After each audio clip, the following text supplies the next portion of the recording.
प्रसिद्ध कथावाचक देवकीनंदन ठाकुर ने सीएम धामी से की मुलाकात। चारधाम यात्रा में की जा रही व्यवस्थाओं की सराहना की। सनातन संस्कृति पर भी चर्चा।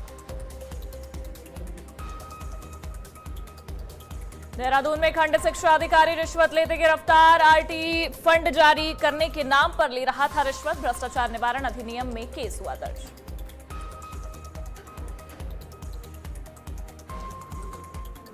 हरिद्वार में दर्दनाक हादसे में तेज रफ्तार कार ने ली स्कूटी सवार की जान। गुस्साई भीड़ का पुलिस चौकी पर हंगामा।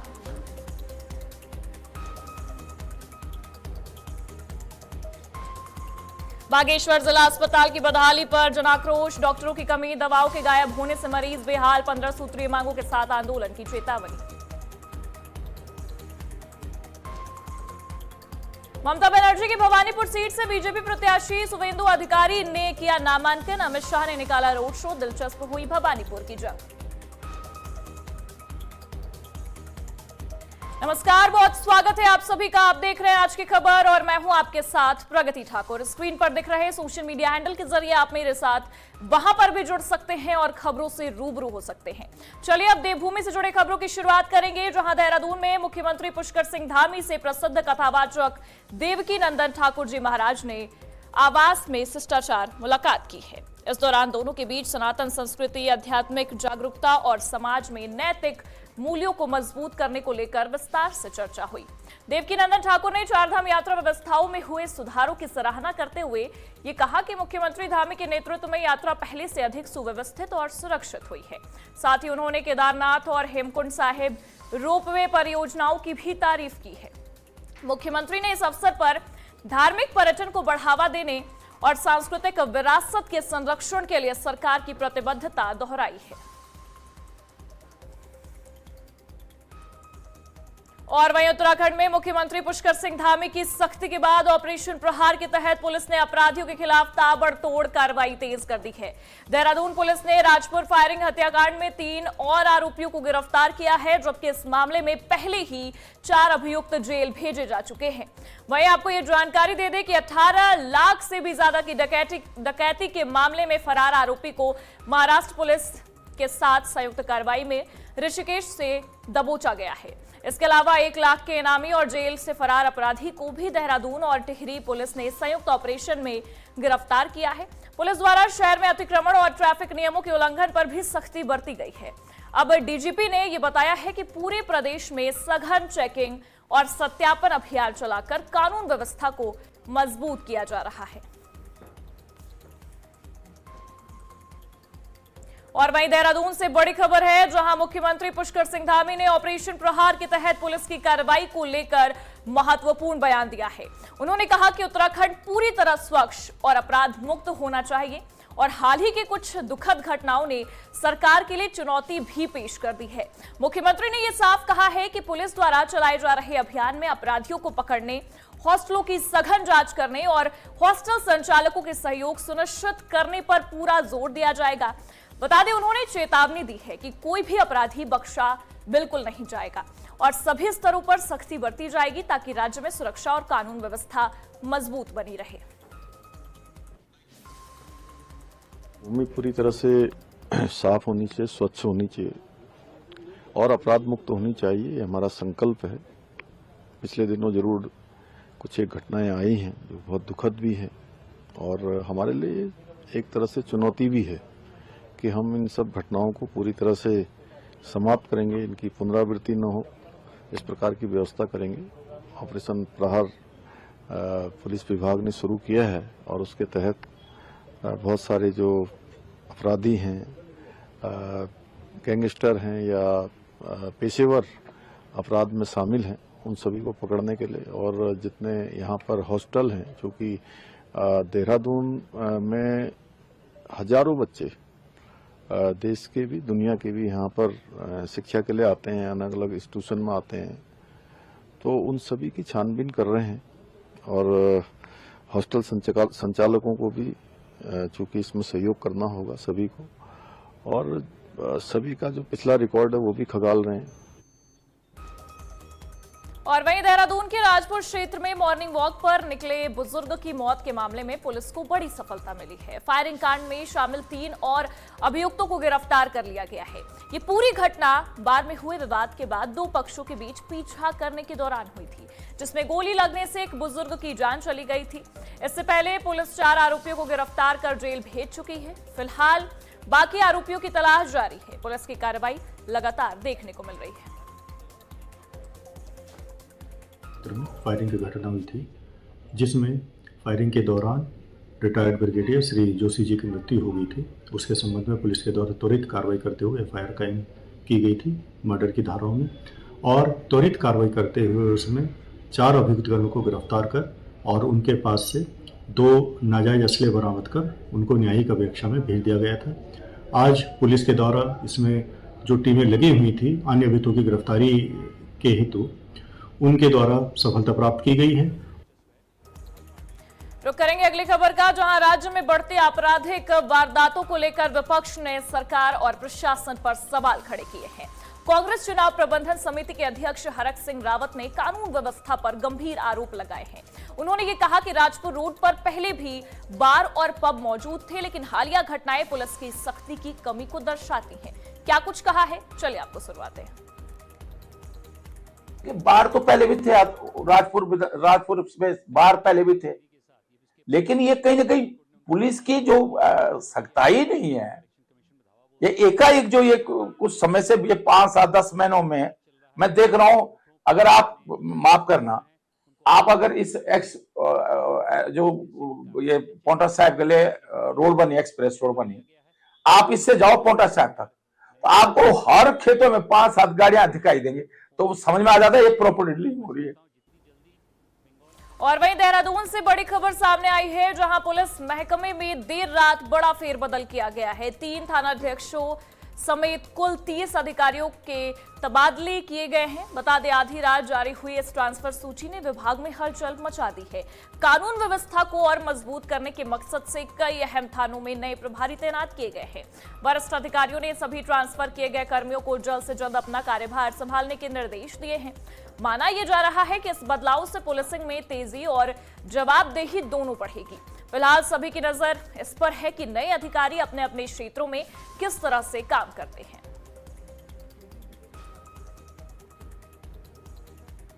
बता दें, आधी रात ट्रांसफर सूची जारी हुई है। कानून व्यवस्था मजबूत करने के लिए ये बदलाव किया गया है। आधी रात जो ट्रांसफर सूची आई, उसे देखते ही पूरे महकमे में हलचल तेज हो गई। अब ऐसे में आपको बता दें, माना यह जा रहा है कि इस बदलाव से पुलिसिंग में तेजी और जवाबदेही दोनों बढ़ेगी। फिलहाल सभी की नजर इस पर है कि नए अधिकारी अपने अपने क्षेत्रों में किस तरीके से काम करते हैं, क्योंकि ये कहा जा रहा है कि ये जो बदलाव हुआ है, ये जो तबादले हुए हैं, ये पुलिसिंग को और मजबूत करने के लिए किया गया है, कानून व्यवस्था को और मजबूत करने के लिए किया गया है। अब ऐसे में आपको ये जानकारी दे दें कि आधी रात सूची जारी होती है ट्रांसफर की, जिससे विभाग में हलचल मच जाती है। 3 थानाध्यक्षों समेत कुल 30 अधिकारियों के तबादले किए गए हैं।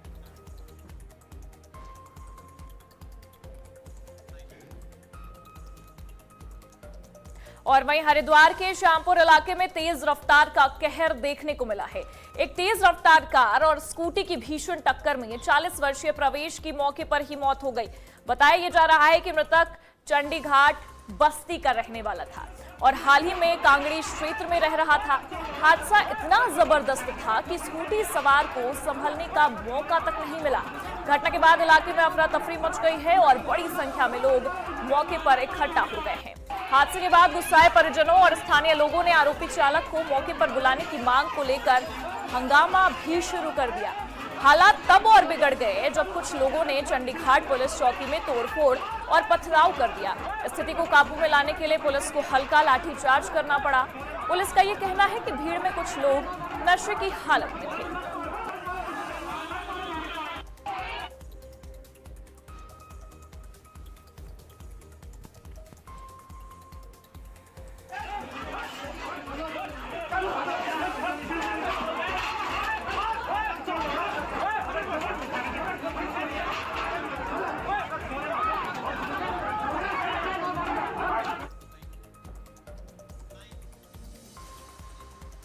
और वहीं हरिद्वार से ये बड़ी खबर, जहां कुंभ मेला 2027 की तैयारियों का जायजा लेने मुख्य सचिव आनंद वर्धन हरिद्वार पहुंचे हैं। स्थलीय निरीक्षण के दौरान उन्होंने अधिकारियों को समय सीमा के भीतर गुणवत्ता के साथ सभी कार्य पूरे करने के निर्देश दिए हैं। मुख्य सचिव ने यह कहा है कि हरिद्वार प्रशासन पहले से ही कमर कस चुका है और कुंभ मेला भव्य और सुचारू रूप से आयोजित होगा।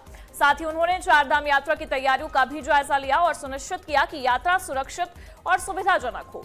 निरीक्षण के दौरान शहरी विकास सचिव, आयुक्त गढ़वाल मंडल, आईजी गढ़वाल, जिलाधिकारी और अन्य वरिष्ठ अधिकारी भी मौजूद रहे।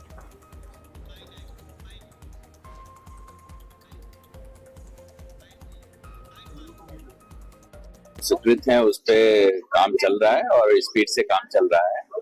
जो अलग अलग कामों के और अलग अलग साइट के अनुसार डायरेक्शंस दिए गए हैं। कुछ जगह पे जैसे ग्रीनिंग के लिए भी कहा गया है कि आप फ्लावरिंग प्लांट्स या उस तरह के प्लांट्स लगाए जाए, ग्रीनिंग का एक खास ध्यान रखा जाए। प्लस जो भी पब्लिक के एडवांटेज और उनके बेनिफिट के लिए ये सारी चीजें रखी जाए। जैसे जो घाट वगैरह बना रहे हैं वहाँ दिव्यांगजनों के लिए भी रैंप वगैरह की व्यवस्था की जाए। तो ये सारी बातें अलग अलग साइट पे अलग अलग कामों के हिसाब से डायरेक्शंस दिए गए हैं। और वहीं रुड़की में सरकी राजवाही की पटरी टूटने से सैकड़ों बीघा फसल जलमग्न हो गई है। मंगलौर के लिब्बर हेड़ी और हरचंदपुर के बीच हुई इस घटना ने किसानों को भारी नुकसान पहुंचाया है। गेहूं और गन्ने की खड़ी फसल पानी में डूबकर पूरी तरह से बर्बाद हो गई, जिससे लाखों रुपए की क्षति का अनुमान लगाया जा रहा है। किसानों का यह आरोप है कि संबंधित विभाग की लापरवाही के चलते हर साल इस तरह की स्थिति बनती है, लेकिन कोई ठोस कार्रवाई नहीं होती है। वहीं प्रशासनिक अधिकारी मौके पर पहुंचने से भी कतरा रहे हैं। परेशान किसान अब मुआवजे की मांग कर रहे हैं और अपनी बदहाल स्थिति को लेकर आक्रोश जताते नजर आ रहे हैं। बागेश्वर का, जहां जिले के कपकोट क्षेत्र में पुलिस ने अवैध विस्फोटक पदार्थों का बड़ा जखीरा बरामद किया है। सघन चेकिंग अभियान के दौरान पुलिस ने एक व्यक्ति को गिरफ्तार करते हुए उसके पास से 104 जिलेटिन की छड़ें बरामद की है।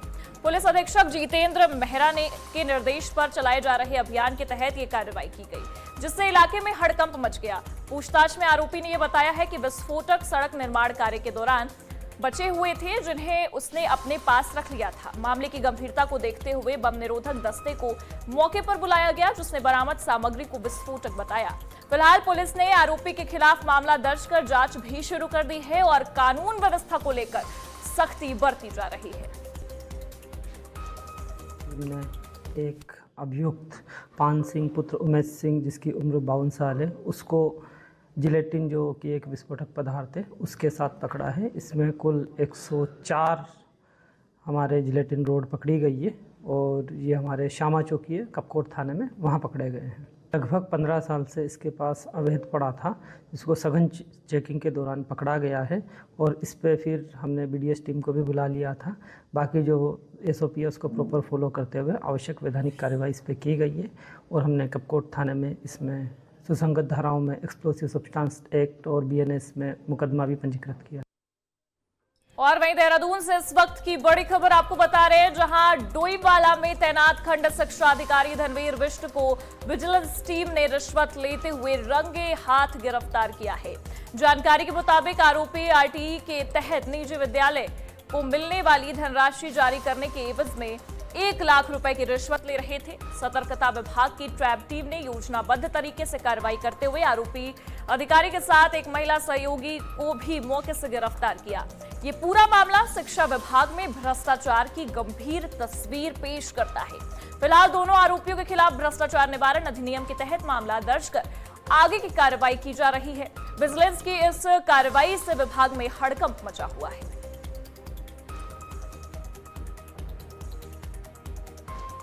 और वहीं बागेश्वर जिले से ये बड़ी खबर है, जहां जिला अस्पताल की बदहाल व्यवस्थाओं को लेकर जनाक्रोश फूट पड़ा है। करोड़ों रुपए की लागत से बने इस अस्पताल में मूलभूत सुविधाओं का अभाव देखने को मिल रहा है। विशेषज्ञ डॉक्टरों की कमी, दवाओं की अनुपलब्धता और बंदी पड़ी चौथी मंजिल ने स्वास्थ्य सेवाओं की पोल खोल कर रख दी है। अब आपको बता दें, हालात इतने खराब हैं कि मरीजों को इलाज के लिए भटकना तक पड़ रहा है और निजी केंद्रों का सहारा लेना पड़ रहा है। आपातकालीन सेवाएं भी प्रभावित हैं, जबकि ऑक्सीजन प्लांट पिछले 1 साल से बंद पड़ा है। संघर्ष वाहिनी ने अस्पताल की खामियों को उजागर करते हुए 15 सूत्रीय मांगे भी रखी हैं और चेतावनी दी है कि यदि जल्द सुधार नहीं हुआ तो उग्र आंदोलन किया जाएगा। अब देखना होगा कि प्रशासन इस गंभीर स्थिति पर क्या कदम उठाता है। चेतावनी दी थी जो दो फिजिशियन बागेश्वर जिला अस्पताल से जिन्होंने अपना त्याग पत्र दे दिया था, उसी के तहत आज हम यहाँ पर पहुँचे हैं। तो अपने आज बागेश्वर जिला अस्पताल का जब औचक निरीक्षण किया उसमें कई अनियमितता फिर पुनः पाई गई हैं। देखिए, एक तो बागेश्वर जिला अस्पताल में 18 करोड़ में जो पिछले ही 1.5 साल पहले चौमिंदा जो भवन बना है, उस भवन का निर्माण होने के बावजूद भी आज तक उस जनता की सुविधा के लिए नहीं खोला गया है। आज उसको स्टोर रूम के रूप में यहाँ पर इस्तेमाल किया जा रहा है, जबकि जनता का ही टैक्स का पैसा लगा के उस कक्ष का निर्माण किया गया। आज बागेश्वर हॉस्पिटल का औचक निरीक्षण किया गया है संघर्ष वाहिनी द्वारा और देखा गया है कि वर्षों से लगातार जो समस्याएं चरम पर थी, काफ़ी हद तक वो सॉल्यूशन उसका हो चुका है। लेकिन अभी भी आप देखेंगे कि यहाँ पर को पेशेंट 108 के लिए इंतजार कर रहा है, जो उसको बाहर रेफर कर दिया गया है, वो फिर भी यहाँ पर को अभी तक एम्बुलेंस की व्यवस्था यहाँ पर को नहीं की गई है और कहीं ना कहीं वो इंतजार से घंटों यहाँ पर को बैठा हुआ है। और भी आप देखेंगे कि यहाँ पर को जो महिला शौचालय या फिर पुरुष शौचालय जो भी यहाँ पर को शौचालय का निर्माण किया गया है, वो कहीं ना कहीं अव्यवस्थित तरीके से चल रहा है। और वहीं हल्द्वानी के राजकीय मेडिकल कॉलेज में आज एक भावुक पल देखने को मिला है, जब लंबे समय तक सेवा देने वाले फिजियोथेरेपिस्ट दीप चंद्र जोशी को सेवानिवृत्त पर सम्मान पूर्वक विदाई दी गई। उनके 26 वर्षों से अधिक के समर्पित सेवा काल को चिकित्सक, प्राध्यापक और कर्मचारी श्रद्धा भाव से याद करते हुए उन्हें सम्मानित करते नजर आए। भारतीय नौसेना से सेवा के बाद उन्होंने चिकित्सा क्षेत्र में उत्कृष्ट योगदान दिया। बता दें कि मरीजों के उपचार में दक्षता के साथ मानवीय संवेदनाओं का अद्भुत उदाहरण पेश किया। समारोह में उनके अनुभवों और योगदान को याद करते हुए कई गणमान्य व्यक्तियों ने उन्हें सम्मानित किया, जबकि उनके परिवार की उपस्थिति ने कार्यक्रम को और अधिक भावपूर्ण बना दिया। और वहीं लक्सर से खबर है, जहां रायसी मेन रोड से हनुमान मंदिर तक जाने वाले मार्ग पर सड़क निर्माण और इंटरलॉकिंग टाइल्स का काम पूरा हो गया है। 52 लाख रुपए की लागत से बने इस सड़क का उद्घाटन ब्लॉक प्रमुख डॉक्टर हर्ष कुमार दौलत ने किया। पहले ये मार्ग खराब हालत में था, जिससे श्रद्धालुओं को मंदिर पहुंचने में परेशानी होती थी, लेकिन अब यहां मोटरसाइकिल और कार से आसानी से पहुंचा जा सकता है। ग्रामीणों ने ब्लॉक प्रमुख के इस प्रयास की सराहना की है और उनके आभार व्यक्त किए हैं। उद्घाटन समारोह में महंत उत्तम दास, पूर्व ब्लॉक प्रमुख विजेंद्र गर्ग और अन्य ग्रामीण भी मौजूद रहे। ये सभी जनता का आशीर्वाद है इनके साथ में लगा हुआ। इन्होंने बड़े इसका बहुत लोग काटा, यहाँ का नहीं, बहुत जनता परेशान थी आने जाने के लिए भी। और पहले बहुत दिक्कत थी, गारा पानी पूरा रहता था, बरसात में पानी भरा रहता था, लोग बहुत आने जाने वाले परेशान, साइकिल घोड़ा कुछ नहीं आ सकता था। अब ये प्रमुख जी को बड़ी सिफारिश हमने कहा सुनकर समाज के लिए बहुत अच्छा काम करा, हनुमान मंदिर के लिए बाणगंगा पे अन्य आज तक किसी ने नहीं सोचा इसके बारे में। प्राचीन हनुमान मंदिर है रेलवे पुल के पास, और इसमें बहुत खड्डे थे और ये 20 साल से कम इसमें कोई देख रेख नहीं थी। और जो है ये प्रमुख साहब ने बनवाई है, 3 किस्तों में सड़क बनी, लगभग 52 लाख के समथिंग जिसमें खर्च आया है और ये जो है बहुत अच्छा संदेश दिया। और इसी के साथ देवभूमि से जुड़े इस खास बुलेटिन में फिलहाल के लिए बस इतना ही। देश और दुनिया की तमाम बड़ी खबरों के लिए आप देखते रहिए आज की खबर, और स्क्रीन पर दिख रहे सोशल मीडिया हैंडल के जरिए आप मेरे साथ वहां पर भी जुड़ सकते हैं और खबरों से वहां भी रूबरू हो सकते हैं। नमस्कार।